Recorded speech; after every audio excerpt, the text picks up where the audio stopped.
Hello everyone. 안녕하세요. 김광진의 오마이 광주 김광진입니다. 유난히 더웠던 여름이 지나고 어느새 추석입니다. 고향집에서 새어나오는 정겨운 말소리와 웃음소리가 여기 스튜디오까지 들리는 것 같은데요.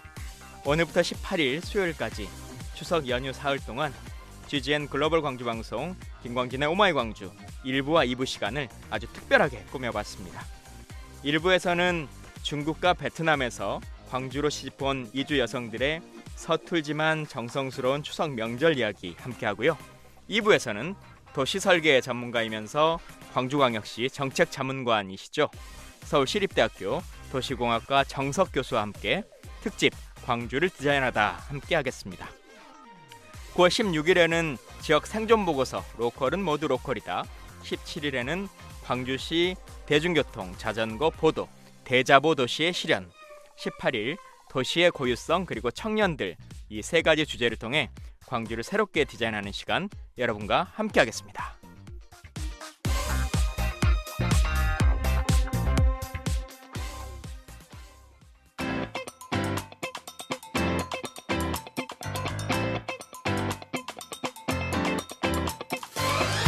(2022년) 기준으로 광주광역시 다문화 가구 수는 8,455가구, 그리고 결혼과 함께 광주에서 거주하고 있는 이주 여성은 약 7,400명 정도 되는데요.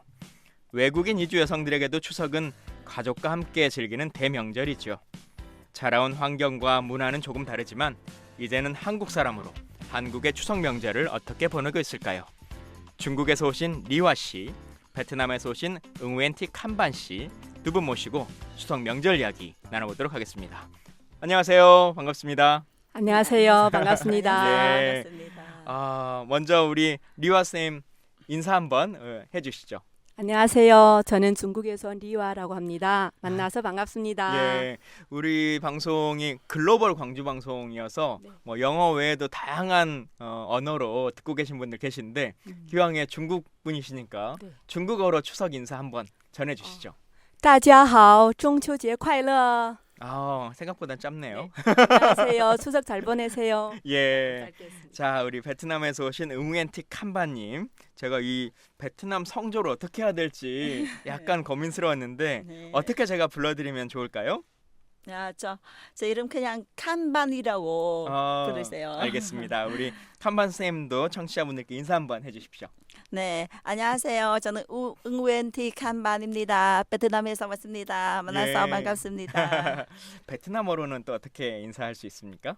네, 그냥 간간히 인사만요. 예, 명절 인사 듣는 베트남 분들도 계실 테니까 그분들께 추석 인사 한번 해주시죠. 네, chào các bạn, chúc trung thu vui vẻ. 네, 그냥 야. 추석 잘 보내세요. 그렇습니까? 그러면. 예. 혹시 두 분은 한국 이름은 따로 없으세요?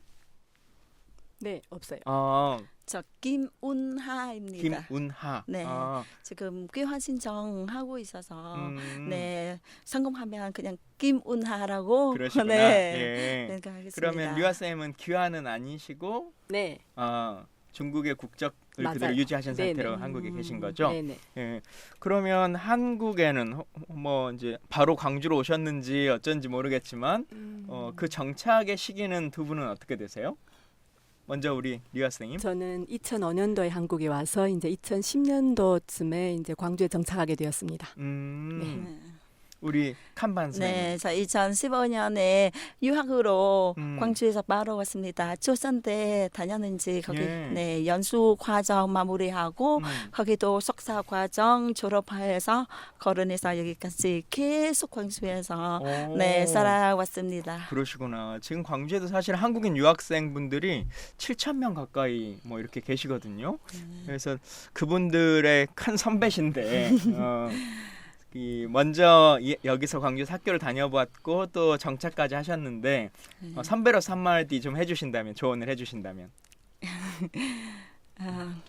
그냥 먼저 한국에 오시면 한국을 사랑해야 돼. 한국을 네. 사랑해요. 네, 사랑하면 됩니다. 사랑해서 열심히 하고 열심히 공부하고 열심히 살고 그냥 진심으로 살면 됩니다. 아, 그거 다 그래요? 해결할 수 있습니다. 한국 사람 예. 진짜 마음 좋아서 걱정한 거 많이 안 해도 됩니다. 우리 한국에 있는 어느 시 중에 사랑하면 알게 되고 알게 되면 보이나니 그때 하는 것은 예전과 다르다 이런 말이 있는데 사랑을 가득 담아서 네. 한국과 광주를 사랑해주고 계신 것 같습니다. 그러면 지금 두 분은 어떤 일 하셔요? 직업으로서는? 저는 이중언어 강사로 아, 일하고 있습니다. 그러면 어떤 학생들을 가르칩니까? 초등학생에서 중학생까지 다요. 예, 네. 중국어를 가르치는 네, 일 네, 하시고 또 우리 칸반 선생님은 네, 저 지금 광주 여자대학교 국제교류처 일하고 있습니다. 음, 네. 조선대학교에서 다 배우시고 일은 딴 데서 하시네요. 조선대에서 서운해하지 않나요? 아니야. 자, 오늘 우리가 추석 얘기 나누기로 했는데 실제 한국의 명절 추석하고는 좀 다른 명절이실 것 같기도 해요. 근데 한국 보면 이제 중국의 명절을 많이 따라서 하긴 하니까 그 나라의 추석 명절은 있기는 한 건지 또 지금 올해 한국에서 맞이하는 추석은 어떻게 좀 보내실 계획이신지 여쭤보고 싶습니다. 저부터. 네. 중국은 한국과 달리 한국에서는 송편을 주로 예. 만들거나 아니면 사서 드시는데 중국은 월병이라고 달 모양으로 빵. 달 모양의 월병을 먹고 있는데 만들기보다도 주로 많이 사서 가족들과 아니면 친지 뭐 이렇게 가족 그 친척분들한테 나 선물로 이렇게 주던가 이렇게 하면서 함께 월병도 먹고 그리고 이제 식사를 하고 나서는 저녁에 산책 겸 이제 달을 구경하면서 이제 소원도 빌고 뭐 그렇게 지내고 날짜로는 있고. 그러면 8월 보름날이 네, 똑같습니까? 맞아요. 똑같은데 올해는 이제 9월 15일 일요일부터 9월 17일 화요일까지 이렇게 3일간 쉬는데 그 대신 월요일 날에는 원래 공휴일이 아닌데 공휴일 쉬는 날이라서 이제 9월 14일 토요일 날에 대체 근무일로 갖고 일을 하고 그렇군요. 있습니다. 네. 베트남은 어떻습니까? 한국보다 베트남 사람, 그 중국 사람랑 좀 비슷하게 보냅니다. 그냥 병도 우리도 그 송편처럼 우리 춘추 과자라고 부릅니다. 춘추 과자. 네, 춘추 과자 같은 거 또 그 보름달처럼 이렇게 동그란 과자 거기 사 먹고 아니 선물로 다시 주고. 근데 베트남한테 추석 그냥 애기 명절에 생각합니다. 네. 공휴일도 아니고. 예. 네. 추석을 그렇게 크게 세지는 않나 보네요. 네. 그러니까 사실 한국 같은 경우는 추석이 1년에 한 번 곡식을 추수하는 아주 중요한 때인데 베트남은 날씨가 항상 좋아가지고 이모작 삼모작 하다 보니까 크게 그 추석을 안 칠 수도 있을 것 같긴 한데 뭐 말씀하신 것처럼 월병을 만들어 먹기도 하고 각 나라별 이제 그때 좋은 맛있는 음식이 있는데 이 한국은 송편이잖아요. 네. 송편 빚는 것 이것 좀 할 줄 아세요? 네, 저도 잘하셔요? 네, 그 조선대 다녔을 때 그때 문화 체험할 때 송편도 만들어 봤습니다. 네, 그때 선생님도 그 송편 잘 만들어 예쁘게 만들면 다음에 좋은 배우자 만날 수 있다고 해서 저도 그때 그래요? 그냥 또 하고 다음에 좀 배우자 만나려고 노력했는데 진짜 그래요? 좋은 배우자 만났습니다.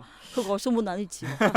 지금 저는 100% 믿었습니다. 사실 그런 얘기보다도 송편 잘 빚으면 예쁜 딸 난다고. 그래요? 그렇게 이제 얘기들을 많이 하긴 하는데 한국 명절 얘기하면 매번 이제 그 시댁과의 갈등, 고부 갈등 이제 이런 게 같이 막 따라와요.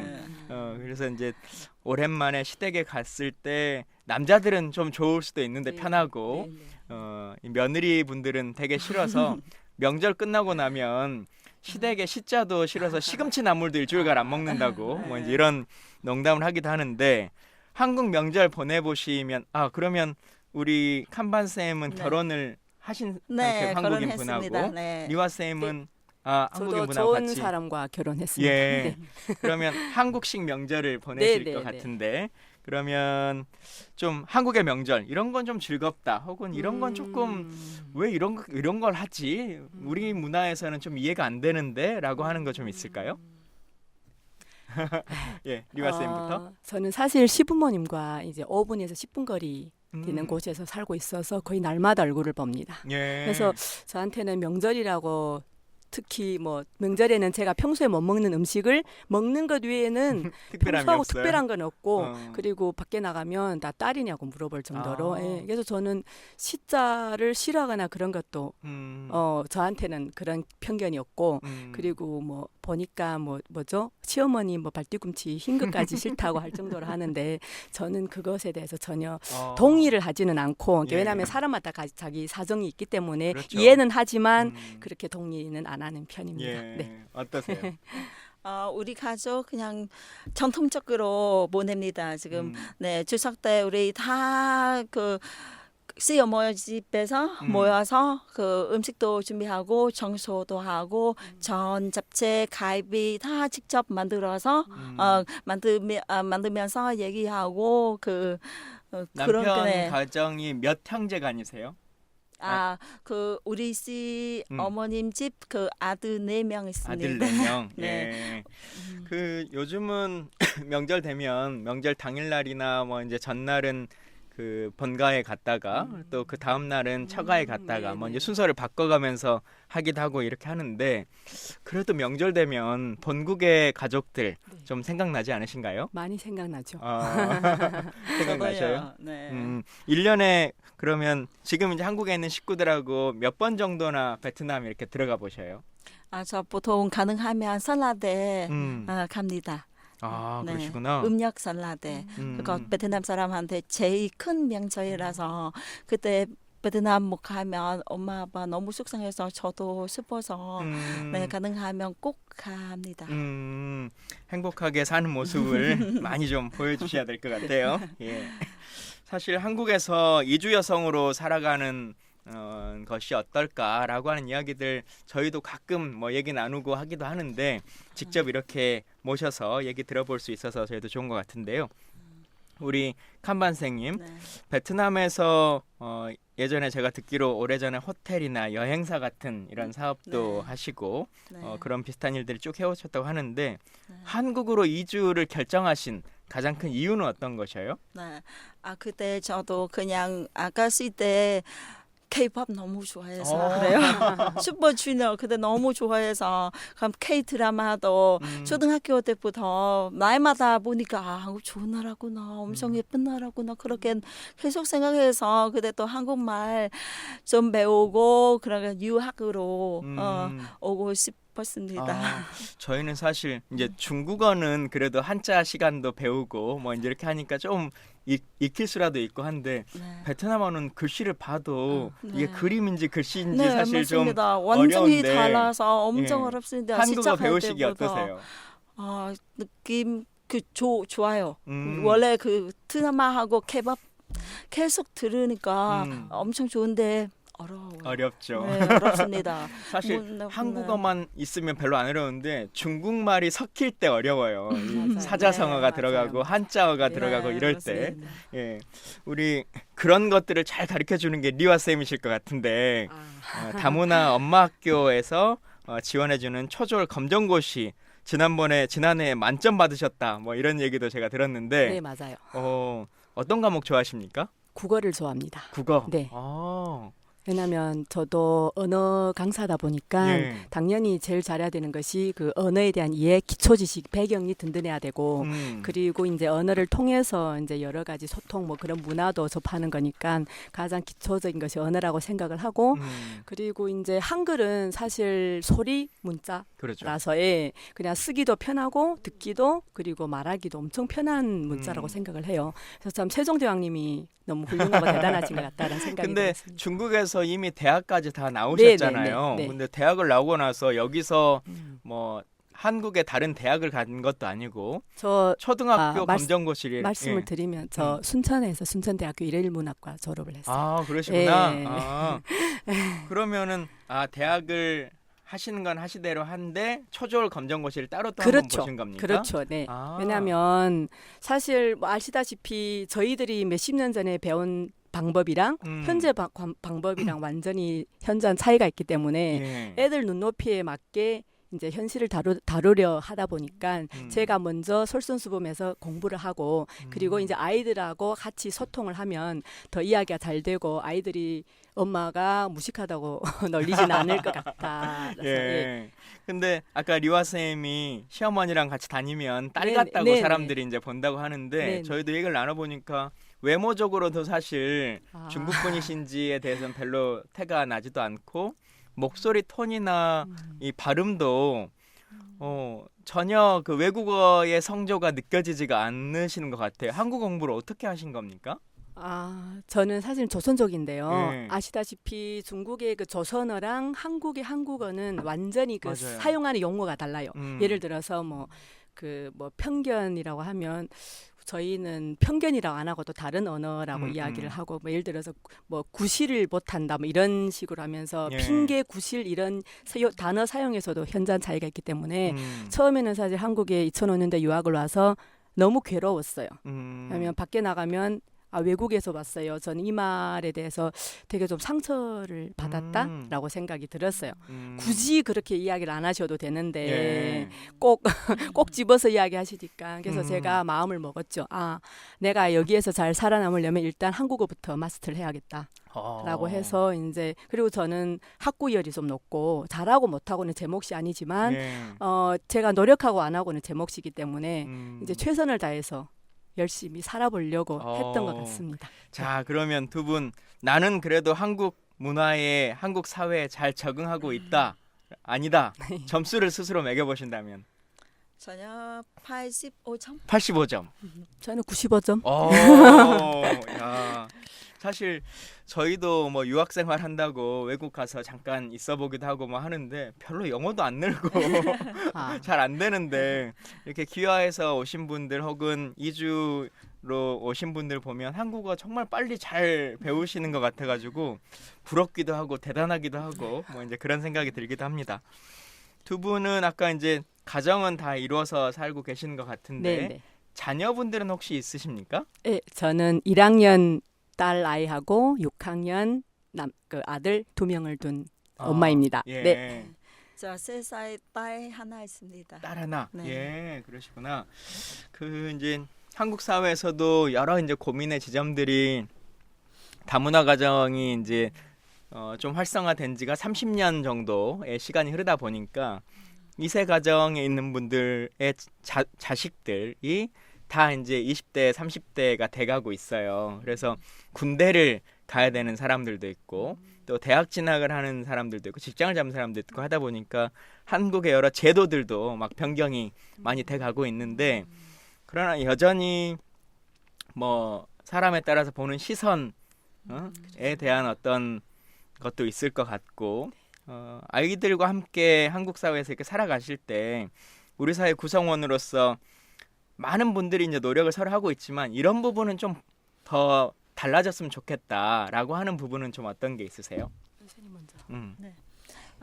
제 생각에 한국 사람 인식도 높고 엄청 잘하고 있는데 한국 사람 스트레스 너무 많이 받아서 그거 그 나쁜 영향 엄청 많이 맞아서 그거만 걱정합니다. 아이들이 초등학교 다닐 때는 이거 한국 국적이니까 당연히 일반 초등학교를 다니지 않습니까? 네. 학교 다닐 때는 잘 다니셨어요? 어떻게? 저희 경우에 있어서 저는 아이들에게 어릴 때부터 이게 뭐 조기 교육을 시킨 건 아니지만 뭐 7살, 8살 이제 기본적인 나이가 되면 이제 예체능하고 방과후 이렇게 다 시켜요. 그럼 방과후는 저희 아이는 한 6, 7과목 다니고 저는 학원을 별로 추천하는 편이 아니라서 제가 듣기로는 학원 에이스 위주로 끌고 간다라는 그런 모르겠어요. 저도 그것이 뭐 진짜일지 거짓일지는 모르겠지만 아무튼 저는 아직 초등학교에서 굳이 학원을 다닐 필요는 없다고 생각하기 때문에 이제 부족한 부분은 학습지 뭐 밀크티나 윙크나 뭐 이런 홈런이나 이런 걸로 채우고 그리고 예체능은 반드시 해야 된다고 생각하기 때문에 그러면 두 분은 그 자녀분들한테 본국의 언어는 따로 이렇게 잘 가르쳐 주십니까? 네, 저는 지금 남구 가족센터에서 토요일 날에 2시간씩 그 원어민 선생님을 초빙을 해서 가르쳐 주고 있는데요. 예. 우리 네, 우리 딸 3살부터 지금 시작하고 있습니다. 네.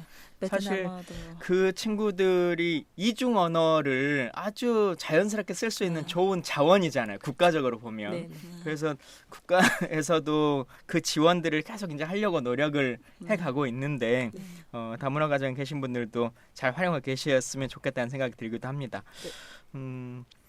한국 사람으로 살아가고 있는데 네. 이런 거는 정말 좋았다. 네, 이런 에피소드는 꼭 좀 소개하고 싶다 하는 거 있으실까요? 이화 선생님. 살아가면서 저는 제 주변에 참 좋은 인연들이 많이 만들어져 가고 있다는 생각을 많이 해요. 왜냐하면 저희 가족부터 시작을 해서 이제 저희 주변에 있는 친구들 이런 분들도 다 한국에서 맺어진 인연인데 참 우리는 혼자서 살 수 없듯이 많은 사람들의 도움이 필요한데 만남의 축복이 가장 중요하다고 저는 생각합니다. 그래서 한국 사회에서 참 처음에 힘들었을 때 도움의 손길을 내보내준 저희 뭐 스승님과 또 이렇게 많은 멘토분들이 계시고 또 중요하게는 저희 시부모님께서 외국인이라고 차별시하지 않고 그냥 너는 중국인이니까 중국의 문화는 이렇지 하면서 처음부터 받아주시더라고요. 예. 그리고 저는 제가 잘못하지 않으면 굳이 사과를 잘 못하는 편이라서 이유를 좀 알아야겠고 그래서 그냥 서로 평등한 요즘은 뭐 예전처럼 그런 시집살이 하는 시대도 아니고 같이 인간 대 인간으로 인격적으로 서로 대했으면 좋겠다라는 예. 그런 바람에서 아무튼 한국 생활이 저는 행복하고 즐겁습니다. K-팝이 즐거워서 한국에 정착했다고 하셨는데 네. 그럼 지금은 K-팝, K-드라마 마음껏 보시겠네요. 네, 지금 더 줄었습니다. 줄어들었어요? 시간 없어서 애기도 예. 더 보고 일하면서 시간 많이 없는데 저한테 한국의 제일 좋은 점 한국이 엄청 안전 나라입니다. 안전하다. 네, 안전해요. 예. 그래서 우리 친구 아니 우리 그 후배 물어보고 한국 오시면 그냥 와요. 걱정 안 해도 해요. 엄청 안전하라. 네, 안전하니까. 근데 이제 지내보시면 예를 들면 구에서 하는 뭐 문화센터 같은 것도 있고 네. 또 네. 시나 이런 곳에서 하는 다문화 지원센터 네, 같은 네. 것들도 있고 나름대로 여러 프로그램들이나 지원 기관들이 많이 있잖아요. 네, 근데 한 10년 가까이 이제 지역 생활 해보셨으니까 네. 단계별로 막 다 거쳐 보셨을 것 같은데 그런 프로그램들의 만족도 혹은 그게 실제 이주한 여성분들이나 이주자의 생각을 알고 하는 프로그램이 아니고 이건 너무 한국 사람들이 생각하기에 필요할 것 같다고 생각해서 하는 거 아니야? 뭐 이런 프로그램들인 건지 아니면 정말 이주자분들에게 도움되는 프로그램인지 실제로 좀 경험을 해보시니까 어떠세요? 저 원래 대학교 과정 대학교 졸업한 후에 그때 바로 결혼해서 그런 프로그램 아직 참가 많이 못 못했습니다. 해보셨어요? 바로 네. 그럼 직장을 가시고 네, 뭐 그래서 그랬구나. 아니 사실 해보면 네. 무슨 김치 담그기 행사 뭐 막 네. 이제 이런 걸 하는데 네. 이런 걸 정말 저분들이 필요로 하실까? 이제 이런 생각이 들 때도 있어요. 네. 그냥 한국 문화니까 한복 입어보기 뭐 막 이런 것들을 하는데 한국 사람들도 한복 입어보기 잘 안 하거든요. 예, 김치 못 담는 한국 사람도 많고. 네. 근데 꼭 이주 여성들이나 그런 센터에 가면 그게 한국 문화니까 막 배우세요 이렇게 하는 게 괜찮았는가라는 생각이 사실 좀 들기도 했었어요. 좀 어떠셨어요? 저는 너무 좋다고 생각해요. 예. 왜냐하면 사실 내가 물속에 있으면 그 물속이 어떤 곳인지는 나는 몰라요. 예. 그런데 이제 물 밖에 있는 사람은 물속에 들어가고 싶으면 이제 거기에 대한 여러 가지 문화도 풍습도 배워야 되잖아요. 그래서 외국인들한테는 그런 프로그램이 참 유익하고 필요하다고 생각합니다. 아, 예. 네. 사실 앞서도 잠깐 질문 드리긴 했습니다만 이제 가장 중요한 것 중에 하나가 아이들이 잘 적응하고 이제 네, 네. 두 분들이야 성인이 돼서 네. 알아서 판단하고 선택한 것이니까 좀 어려워도 뭐 본인이 감당할 문제이긴 한데 아이들은 그런 상태로서 본인의 선택으로 태어난 상황은 아니잖아요. 마련된 환경이. 네. 그래서 이 아이들 다문화 가정의 2세들에게 광주시나 지역 사회에서는 이런 정책들을 조금 더 펼쳐줬으면 좋겠다. 이런 거는 정말 꼭 필요하다라고 하는 거 있으시면 말씀 좀 해주시면 좋겠어요. 아이들을 위해서.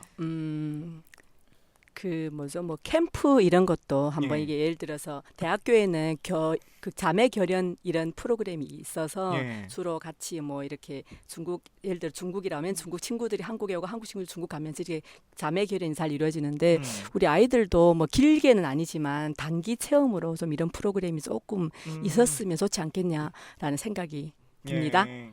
네. 또 아이 키워 보시니까 네. 어떠세요? 저 그냥 한국 사람랑 결혼할 때부터 다른 베트남 신부 또 그 만난 기회 없습니다. 아, 네, 그래서 베트남 분들끼리도 만날 기회가 잘 없어요. 네, 잘 없어서 그런 프로그램 있으면 좋겠습니다. 다른 베트남 신부들 그냥 주말에 한번 모여서 그 같이 보내는 날이 있으면 좋겠습니다. 예. 서로 네. 뭐 노하우도 공유하고 네. 정보도 네. 베트남 뭐 할수 애기들, 있고. 다문화 애기도 같이 만나서 예. 그 친구로 사고 그리고 음. 그런 거 있으면 좋겠습니다. 혹시 먼저 오셨으니까 이런 거 있는데 혹시 잘 모르고 있어요 하고 추천하실 만한 사업 없습니까? 우리 시에 국제교류센터라고 네네. 하는 기관이 있는데 거기서 네네. 보면 아까 말씀하신 것처럼 여러 프로그램들이나 체험도 하고 최근에도 저한테 문자가 하나 왔던데 외국에서 그 학생들이 교류 프로그램 오는데 네. 혹시 집에 홈스테이처럼 이렇게 받아줄 수 있냐라고 오. 하는 것으로 연락 오기도 했더라고요. 좋네요. 네, 네. 그래서 그 국제교류센터의 회원으로 같이 오. 하시면서 다양한 프로그램들 이렇게 해보셔도 좋겠다는 생각이 들기도 합니다. 네, 예. 감사합니다. 자, 지금까지 이렇게 명절 이야기 저희가 네. 나눠봤는데 마지막으로 우리 청취자분들께 명절 인사를 겸해서 마지막 인사 한마디씩 해주시죠. 우리 이화 선생님부터. 안녕하세요. 곧 추석 명절이 다가오는데 여러분들 이제 추석 명절 잘 보내시고 가족끼리 화목하게 올 한 해도 마무리 잘 하시길 바랍니다. 감사합니다. 예, 우리 칸반 선생님. 네, 추석에 왔습니다. 그래서 그 친구들랑 그 가족들 같이 모여서 추석을 잘 보내시고 다음에 또 열심히 살고 행복하게 살기 바랍니다. 예, 감사합니다. 지금까지 중국에서 오신 리와 씨, 베트남에서 오신 응우엔티 칸반 씨와 함께했습니다. 2부에서는 도시설계 전문가시죠. 서울시립대학교 도시공학과 정석 교수와 함께 추석특집 광주를 디자인하다 그 첫 시간 함께 하도록 하겠습니다. 1부 끝곡으로요. 양희은이 부릅니다. 엄마가 딸에게. 다운이 삶은 탈취 플러스. 닦고 또 닦은 수건은 가운데서 냄새가. 그래서 모서리로 닦아요. 새로운 다운이는 삶은 것 같은 탈취 효과로 30번 닦아도 계속 상쾌해. 다운이 삶은 탈취 플러스. 다운이 실내 건조 세탁세제. 습한 실내 건조 시 빽빽히 널린 빨래는 냄새를 만들죠. 다운이 실내 건조 세탁세제. 보이지 않는 얼룩과 냄새를 싹. 세탁세제도 역시 다운이. GGN 글로벌 광주 방송 카카오톡 친구 추가하고 사은품 받자. 광주 시민의 영어 고민 GGN 글로벌 광주 방송이 해결해드립니다.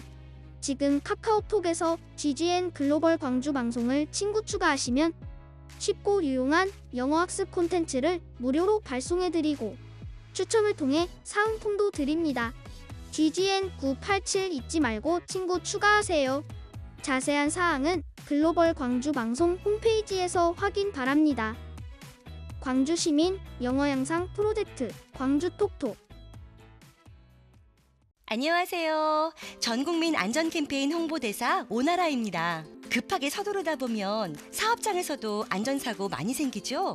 산업 현장의 경훈씨, 고층 작업 시작 전에 5초만 안전장비 잘 챙겼는지, 안전장치는 문제 없는지 꼭 확인해 보세요.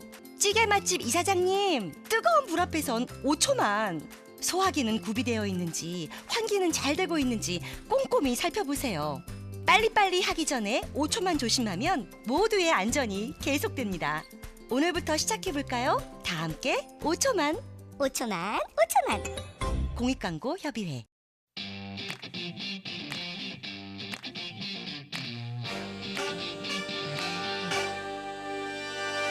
글로벌 광주 방송 김광진의 오마이 광주. 라디오 광주 지역 98.7 FM, 여수 지역 93.7 FM. 월요일부터 금요일까지 아침 8시엔 생방송과 유튜브 라이브로, 오후 6시엔 재방송으로 만나보실 수 있습니다. 유튜브 채널 글로벌 광주 방송을 검색해 주세요. 전국 전 세계 어디에서나 GGN을 만나보실 수 있습니다. 아, 유튜브 GGN 채널에 구독, 좋아요, 알림 설정 잊지 마세요. 라디오와 유튜브에서 만나요.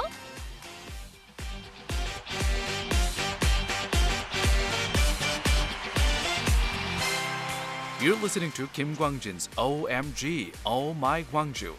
Join us live every morning at 8 a.m. from Monday to Friday on 98.7 FM in Gwangju and 93.7 FM in Yeosu, as well as YouTube Live. Can't make it in the morning or not an early bird? No worries, we got you covered. Catch our rerun at 6 p.m. the same day. Find our YouTube channel by Global Gwangju Network, GGN. Please don't forget to subscribe and like us. Stay connected with GGN anytime, anywhere.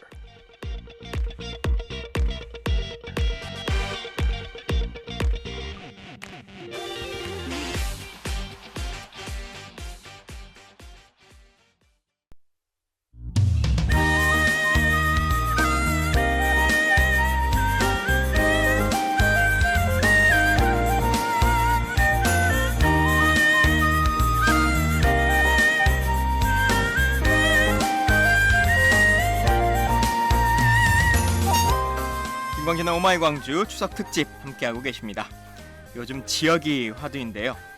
좋은 뜻, 긍정적인 의미에서가 아니라 지역 소멸, 인구 소멸 이런 단어가 나올 때만 지역이 위기다, 이제 이런 얘기가 나오는 것 같습니다. 위기의 지역을 극복하기 위한 해법을 찾아보겠습니다. 일부 지역 생존 보고서, 로컬은 모두 로컬이다. 서울시립대학교 도시공학과 정석 교수님과 함께합니다. 반갑습니다. 안녕하세요. 예, 반갑습니다. 아주 오랜만입니다. 그러게요. 저희가 2017년도부터 그래도 예, 얼굴을 알고 이렇게 예. 저렇게 관계를 맺으며 지냈는데 거의 10년은 아직 안 됐는데요. 예. 그래요. 예. 그때 우연히 기차에서 뵙고. 그러게요. 아유. 책도 드리고. 지금은 이제 광주시의 정책자문관, 대자보도시 정책자문관, 예. 대중교통 자전거 보행 중심 도시로 광주를 좀 바꾸자. 그러니까 자동차 도시에서 그 정책자문관 얼마 전에 위촉돼서 오늘도 회의하러 내려왔다가. 그러시구나. 예. 그러면 이제 시의 여러 도시계획이라든지 아니면 뭐 교통정책이라든지 이런 걸 얘기할 때 계속 이제 자문을 해주시는 그런 일을 하시나요? 그렇죠. 예. 그러니까 상근하는 건 아니고 예. 이제 필요할 때 내려와서 이제 그 담당자들 또 관계자분들과 만나고, 그때 위촉식 때는 또 그 시민대상 강연도 했어요. 예. 그 광주 대자보도시의 꿈 이런 것들을 이제 함께 시민들과 나눴죠. 예. 사실 요즘 뭐 교수님 유튜브를 통해서도 그렇고 다양한 매체에서 예. 여러 이제 강연들도 해주시고 또 공중파 방송에서도 많이들 보셔가지고 네. 교수님이 생각하시는 대자보도시 로컬에 대한 고민들 이제 들으신 분들도 계시겠습니다만 실제 이제 광주도 많은 고민을 지금 안고 있는 시기인 것 같고 변화의 시점인 것 같아요. 맞습니다. 예, 그런 이야기들 저희가 추석 연휴 3일간 나누어서 1, 2, 3부로 여러분들과 함께 얘기 나눠보도록 하겠습니다. 일단 저희 추석 명절이니까 예. 추석 명절은 좀 어떻게 보내셔요? 저희는 추석 때 지금 부모님이 이제 서울로 올라오신 지 오래되셨어요. 그래서 추석 전날 이제 부모님 댁에 모여서, 그리고 각자 집에서 준비한 음식을 들고 왜냐하면 부모님은 음식 준비하시기에 이제 나이도 많으시고 그래서 아주 분배가 잘 돼 있습니다. 종류별로. 예. 이렇게 해서 음식 나눠 먹고 추석 때 인사 나누고, 그리고 추석날은 이제 돌아가신 저희 장인어른 장모님 산소 찾아뵙고, 그리고 이번 추석 연휴 끝날에는 예. 지금 일본 출장을 예. 또 갈 계획이에요. 그 건축하시는 분들, 도시 연구하는 분들이 그 노인들을 위한 그 집 또는 마을, 그러니까 인생을 요양타운 이런 것과 좀 다르죠. 예. 그러니까 요양원이나 어떤 그 고급 실버 주택 이런 것 말고 그냥 평범한 동네 안에 있는데 그 어떻게 하면은 여생을 거기에서 편안하게 보낼 수 있겠는가. 원래 살던 마을에서 그렇죠. 그대로 그 제가 몇 년 전에 네덜란드의 케어팜이라는 데를 갔어요. 예. 거기 이제 농장인데 거기에는 치매 어르신하고 그다음에 성인 발달 장애인들이 함께 지내요. 예. 그러니까 주말에 주로 와서. 음. 근데 이 치매 어르신들이 이렇게 보호를 받는 것만이 아니라 소나 돼지를 돌봐요. 예. 또 목공도 하시고 음. 또 할머니들은 음식도 하시고 그러니까 이 케어팜을 보고 참 좋았던 게 나이가 많은 분들이 일방적인 돌봄을 케어받는 시설이 아니라 예. 이분들이 생명을 돌보는 일을 하면서 음. 마지막 여생을 살아가는 게 인상적인데 일본도 지금 그런 그 공동체 마을 같은 음. 공유 그 주택 같은 형태가 꽤 많다고 그래서 답사하러 갑니다. 예. 음. 사실 이제 최고의 복지는 일자리다. 뭐 이제 이런 그렇죠. 이야기도 네. 있기도 하고 저희도 뭐 전국적으로 그렇습니다만 노인 일자리라고 하는 개념으로 뭐 일거리들을 이제 드리고는 있는데 사실 그렇게 했을 때 좀 뭔가 의미 있는 일을 했다라고 하는 것으로 좀 드리지 못하고 그냥 네. 뭐 소득 보전을 위한 잡무처럼 이렇게 좀 드리는 것 같아서 좀 안타깝긴 그렇죠. 하더라고요. 그러니까 청년들의 일자리도 지금은 트렌드가 바뀐다고 봐요. 그러니까 예전에는 큰 회사에 취업해서 열심히 주어진 일을 하고 그리고 이제 주말은 4시간 이렇게 생각했죠. 그런데 예, 지금 5일 일하고 이틀 쉬는. 예. 근데 지금은 오히려 정말 내가 하고 싶은 일 또는 내가 좋아하는 일, 일과 삶의 어떤 균형, 워라밸 그리고 또 휴식하듯이 일하는 이제 이런 거에 대한 수요가 많아지기 때문에 예.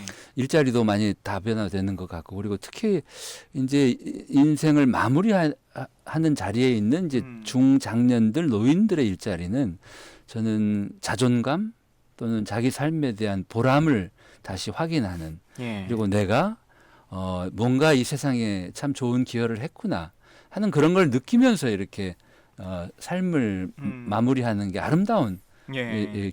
귀환이라고 할까요? 다시 우리 별나라로 돌아가는.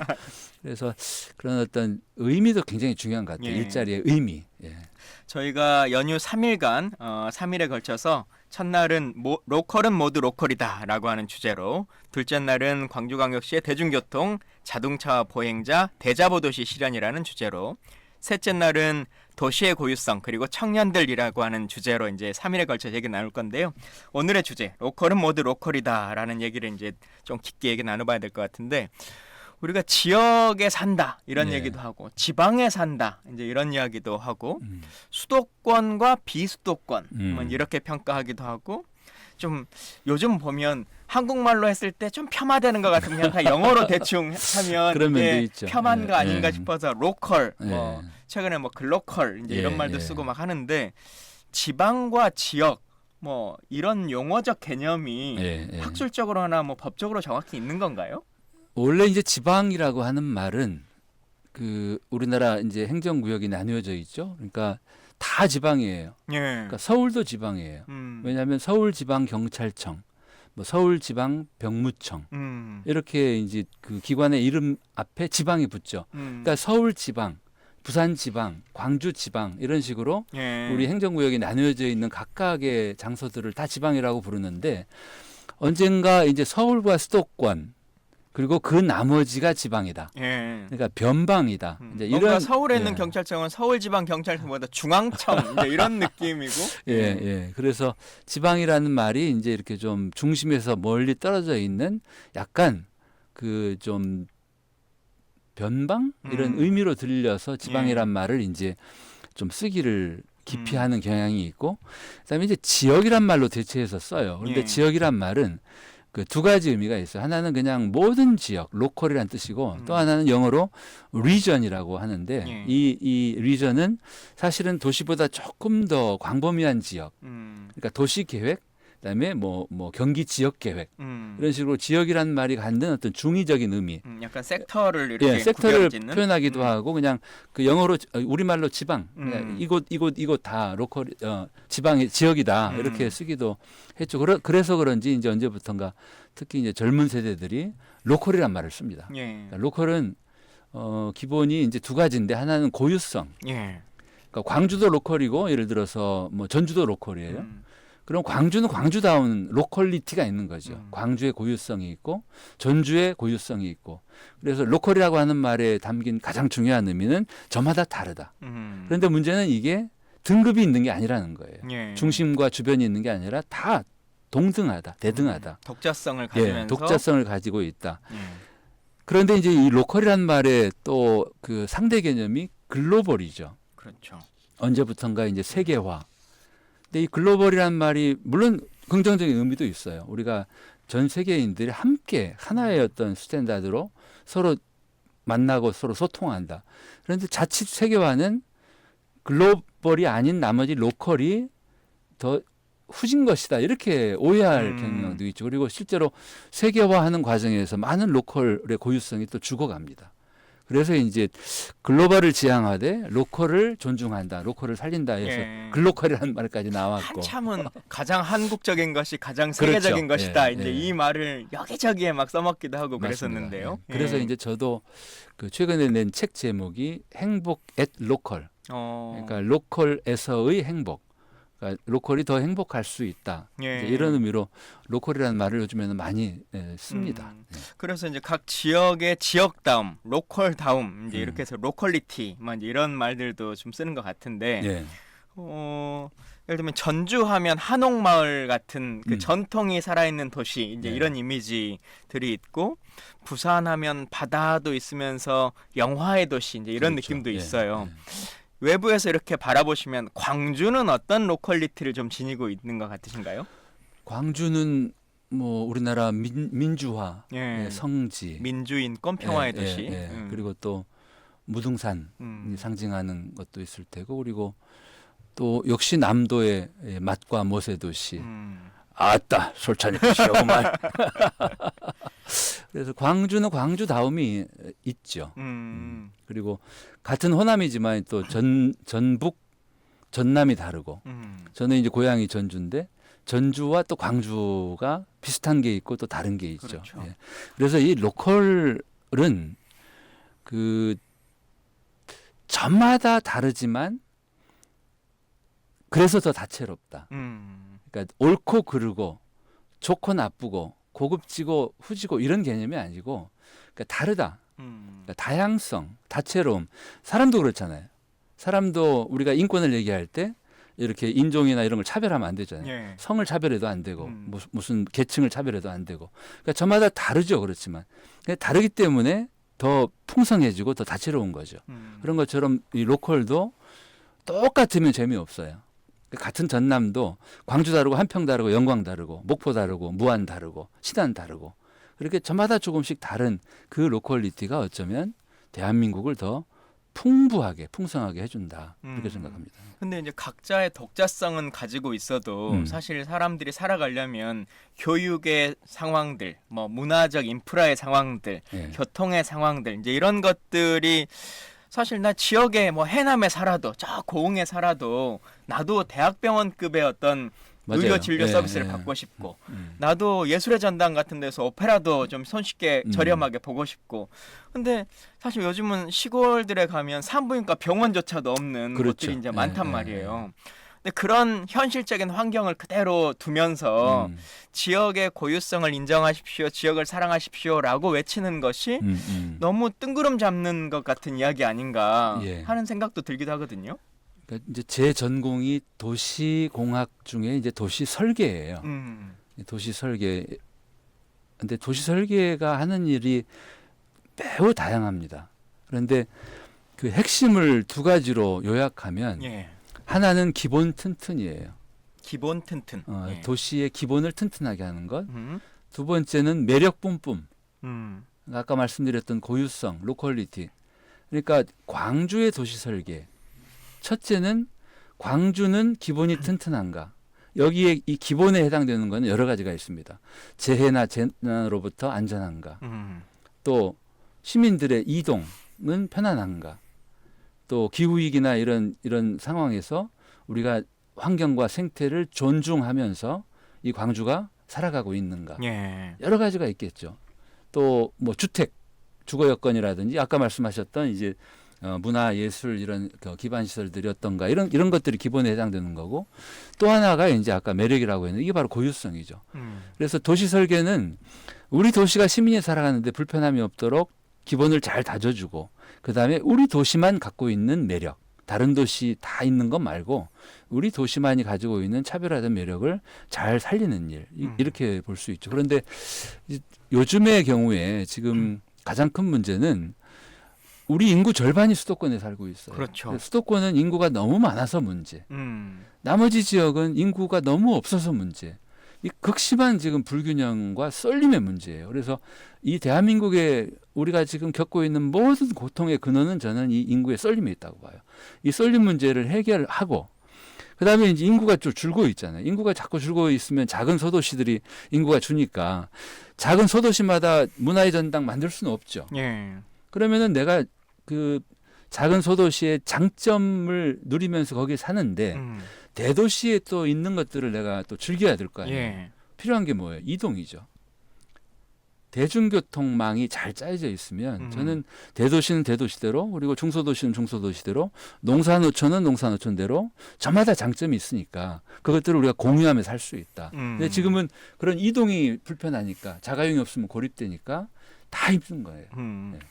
근데 지역에서 대중교통 특히 뭐 KTX라든지 이렇게 원거리를 빠른 속도로 이제 그 이동하는 그 SOC를 건설할 때 예. 매번 논쟁 중에 그런 게 있어요. 기차를 놓고 나면 따라간다. 수도권으로 빨려간다. 아니다. 내려오는 사람도 더 많다. 뭐 그런데 예. 실제 그런 게 좀 연구 결과들이 그러니까 지금 있습니까? 고속철도의 경우는 우선은 그 지역에 멀리 뭐 부산이나 뭐 목포나 이제 이런 데에서 서울까지 뭐 2시간 반이면 예. 가니까 그렇게 멀리 있던 분들이 이제 뭐 병원이나 또는 어떤 문화 행사 또는 쇼핑을 목적으로 서울까지 훨씬 더 편안하게 오고 갈 수 있게 되어서 네. 서울이 쫙 빨아가는 측면이 없지 않아요. 그런데 반대로 보면 저처럼 서울에 있는데 목포나 또는 뭐 부산에 2시간 반이면 가니까 예. 그 전보다 훨씬 더 자주 또 지역에 오갈 수 있는 거죠. 그러니까 이게 일방향만은 아닐 것 같아요. 근데 제가 이제 지금 그 가장 아쉽게 생각하는 게 그 지역의 광역 대중교통이에요. 예. 그러니까 지금 우리 고속철도 같은 경우는 전부 서울을 중심으로 연결돼 있고, 근데 반면에 이제 제 고향 전주에서 제가 몇 년 전에 한 달 살이를 하는데 전주 군산에 평일 오후에 고속버스도 시외버스도 배차가 없어요. 평일 오후에. 예. 그러니까 전주 군산 배차는 아침 출퇴근 시간대에 잠깐, 저녁 잠깐이고 낮 시간 비어 있는 거예요. 그럼 전주 군산이 사실상 대중교통으로 연결이 안 된다는 얘기죠. 예. 그래서 제가 이제 제안했던 게 뭐 전라북도 BRT 같은 건데 전라북도 14개 시군을 그 간선 급행버스로 예. 최단거리를 주요 지점만 정차하는 자가용보다 빠른 대중교통을 운행을 하면 전라북도가 마치 하나의 이제 단일 생활권이 될 수 있다. 이럴 경우에 그럼 전주가 다 빨아갈 건가? 저는 네. 아니라고 봐요. 지금은 대중교통이 불편하니까 직장이 전주예요. 그럼 결혼 막 한 신혼부부는 출근하고 전주에 집을 구해야 돼요. 그런데 이런 BRT가 전주와 이를테면 임시를 아마 한 20분이면 연결할 거예요. 예. 그러면은 직장이 전주인 사람도 임실에 훨씬 자연이 좋고 또 초등학교 교육 여건도 좋은 임실에 집을 훨씬 싼 가격에 구하고 이 대중교통으로 20분 출퇴근을 할 거라죠. 예. 그러니까 연결이 원활해지면 한쪽에 다 빨아들이는 제로섬 또는 독식 게임이 아니라 상생의 게임이 될 수 있다. 그렇게 생각합니다. 실제로 저도 이제 거주는 아니지만 서울에서 이제 정치하면서 전주에서 어쨌든 행사들을 많이 하잖아요. 예, 전북 예. 행사를 할 맞아요. 때. 예. 그러면 KTX가 익산역에 내려 전주역에는 불편하죠. 내려주지 않고 예, 예.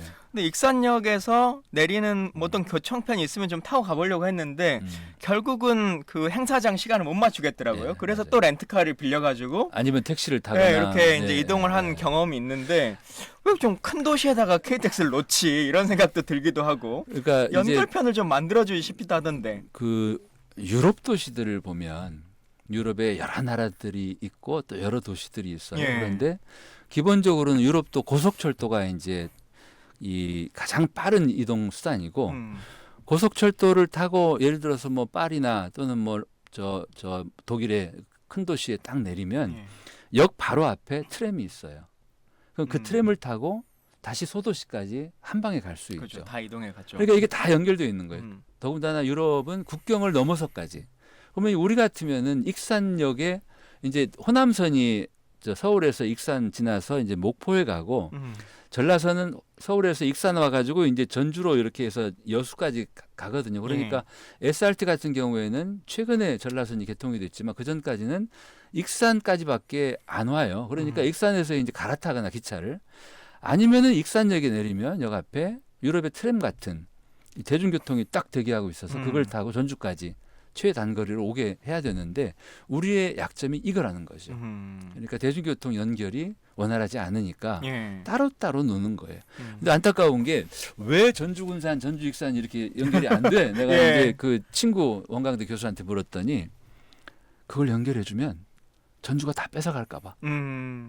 그 걱정에서 적극적으로 연결을 안 한다는 거예요. 근데 이거는 저는 그건 아닐 거라고 생각해요. 근데 또 버스 운영권자의 문제 때문에 그런 일도 있더라고요. 그럴 수도 있죠. 이해관계 때문일 수도 있고. 저희도 광주시에서 일을 하다 보니까 광주시에도 화순이나 담양이나 이제 이런 데서 오는 시내버스들이 있어요. 연결해서 이제 들어오는데 우리 광주시의 버스 회사들은 이제 버스가 그 시 공영제지 않습니까? 그러다 보니까 시가 이제 적자분을 다 메워주는데 좋은 노선을 화순이나 나주 사람들이 버스 회사가 끼고 들어와가지고 1년에 100억 가까이 적자를 봐요. 맞아요. 그래서 이걸 막아달라 이제 이런 의견들도 막 있고 한데 이 운영권이나 아니면 보조금을 내주는 그 주체들도 다 다르다 보니까 이게 합의가 잘 안 이루어지는 것 그러니까 같아요. 이게 악순환이에요. 그러니까 근데 지금 대자보는 다음 대자보는 2부 때. 2부 때죠. 뭐 조금만 말 나온 게 말씀드리면 지금 지방정부, 광역지방정부의 교통 관련 부서에서 하는 일의 거의 대부분이 버스 적자 보조금 주는 거예요.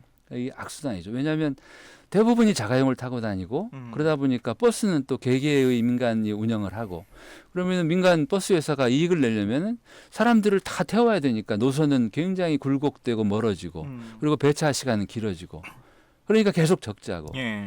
서울시가 그 버스 개혁을 했죠. 과거에 이명박 시장 때. 결국은 이 문제를 해결하기 위해서는 공영제 또는 준공영제로 가야 돼요.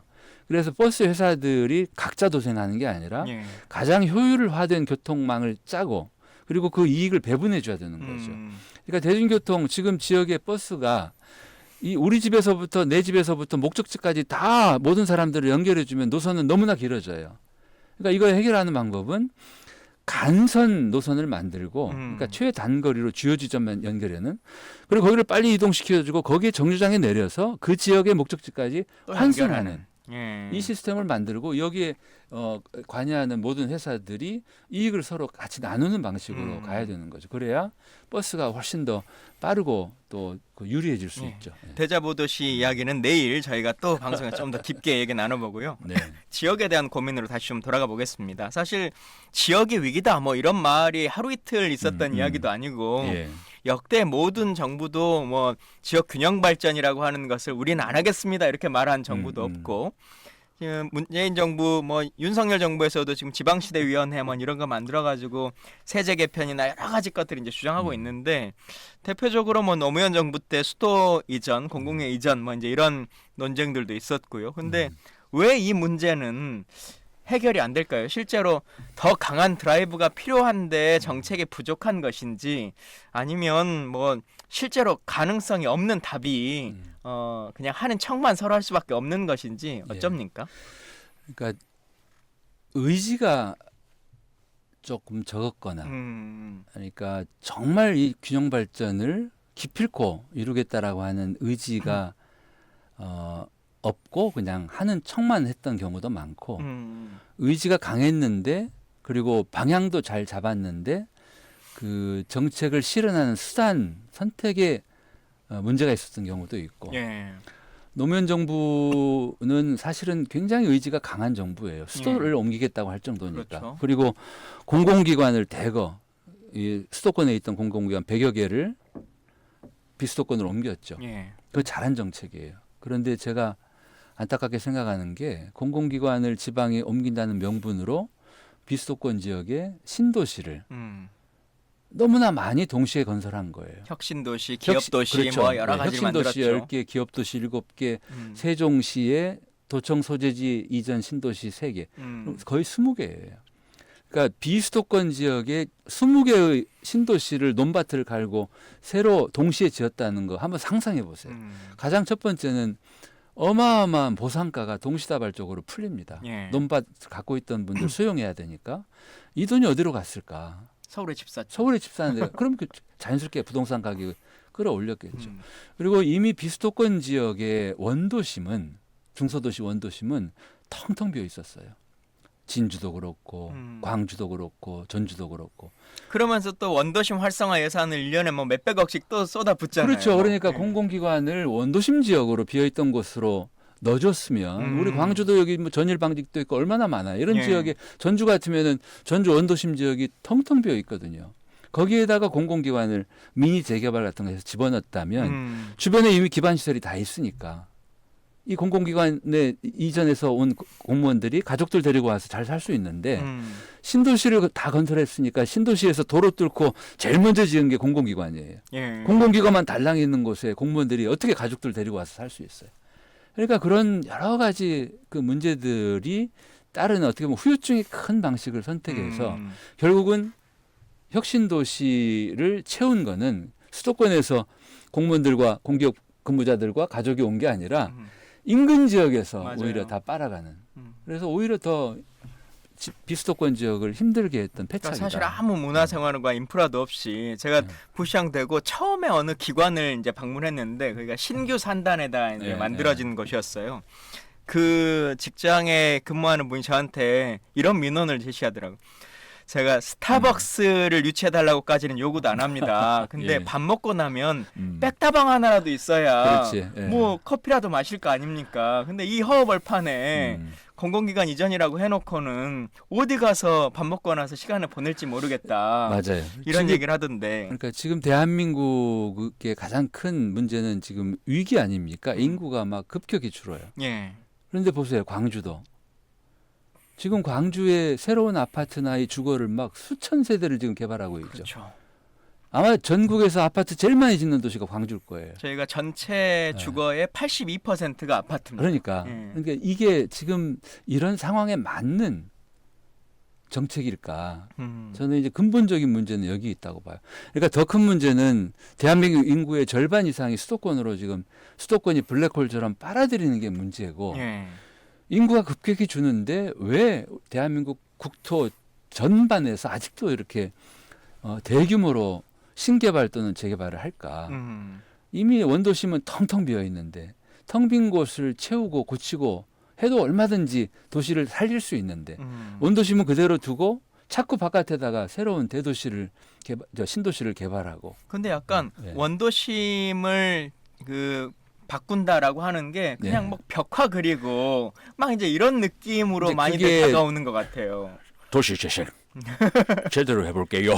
우리 사실은 도시재생의 역사는 박근혜 정부 때예요. 2013년 도시재생 특별법을 제정했고 그때부터 도시재생 사업을 했고. 근데 도시재생 사업이 그렇게 벽 하나 그리는 사업인 것처럼 이제 오해를 많이 받았는데 저는 재생은 개발과 시소 관계입니다. 그러니까 신개발이나 대규모 재개발이 줄어들어야 재생이 늘어나요.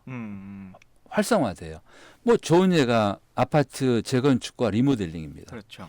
오래된 아파트를 완전히 철거하고 재건축하는 방법이 있고 구조체 두고 수평 수직 증축하고 지하 주차장 집어넣고 나무도 좀 남겨놓고 이런 리모델링 두 가지 방법이 다 가능한데 왜 지금 리모델링은 극히 극소수고 재건축이 절대 다수일까? 그 이유는 재건축이 유리하고 이익이 많이 남으니까. 그러니까 우리가 재생을 성공시키려면 이렇게 대규모 신개발, 재개발을 제어하고 그리고 오히려 재생을 선택하는 주민들에게 더 많은 이익을 드려야 되는데 계속해서 재개발, 재건축을 하면 재생 사업을 하던 주민들도 우리 재생 안 하겠다 이렇게 되는 거죠. 예. 지금 광주도 사실 이제 위기의 상황이고 아직까지는 저희는 인구 소멸 도시 뭐 이렇게 지정받지는 않았는데 작년만 해도 8,000명 가까이 인구가 줄었어요. 근데 이제 가장 크게 준 이유가 그동안 저희는 이제 전라남도에서 인구를 공급받아서 서울로 보내는 일들을 주로 했는데 이제는 전남에서 유입될 인구 자체가 이제 없다 보니까 총량이 이제 감소하는 상황이 되는데 광주 지역의 이 위기 좀 어떻게 극복해야 할지 해답이 있을까요? 저는 우선은 광주가 뭐 우리 전남의 제일 큰 도시고, 그래서 광주라고 하는 이 대도시, 지방 대도시가 좀 건강해졌으면 좋겠어요. 그래서 우리나라 여러 도시들이 좀 모범이 되었으면 좋겠고, 이제 그 중에 하나가 전 대자보 도시라고 생각하고, 그리고 지나치게 개발주의가 횡행하는 도시가 아니라 오래된 광주의 이런 뭐 건물과 장소들을 잘 지키면서 활력이 살아나는 그런 재생 도시의 또 모범이 되었으면 좋겠고, 그리고 광주는 광주 자체로도 중요하지만 전남의 또 중심이죠. 그러니까 광주와 전남의 20개가 넘는 시군이 상생하도록 광주가 맏형의 역할을 하는. 그래서 이 전남의 여러 지역에 사는 분들이 주말에 광주에 와서 문화생활을 즐기고 또 지역으로 돌아가는, 그러니까 광주가 다 빨아가는, 독식하는 그런 전남, 광주 전남이 아니라 많은 사람들이 이 광주 전남 지역에 흩어져 저마다 삼터에 살면서 필요하면 또 광주에 모이고, 또 광주가 또 다른 지역으로 또 사람들을 보내고, 이렇게 해서 서로 윈윈하면서 서로의 장점들을 살리는 상생의 광주 전남이 되었으면 좋겠다는 생각을 합니다. 지금 이제 또 광주시의 정책 자문관 일까지 맡으시면서 그런 정책들을 실제 광주시가 펼칠 수 있게 역할을 해주실 거라고 믿고 있기 때문에 저희도 많은 좀 기대를 해보겠습니다. 말씀 잘 들었습니다. 지금까지 광주시립대학교 도시공학과 정석 교수와 함께했습니다. 내일은 광주광역시 대중교통 자동차와 보행자, 그래서 대자보 도시 실현이라는 주제로 이 시간 이어가도록 하겠습니다. 에이트의 달콤한 나의 도시 들으면서 추석 특집 김광진의 오마이 광주 마치겠습니다. 지금까지 연출의 한수희, 장은실, 구성의 최은영, 기술의 김영주, 스트리밍의 기은영, 전강현, 저는 김광진이었습니다. 내일 오후 6시에 재방송과 내일 아침 8시에 라디오와 유튜브로 찾아뵙겠습니다. 감사합니다.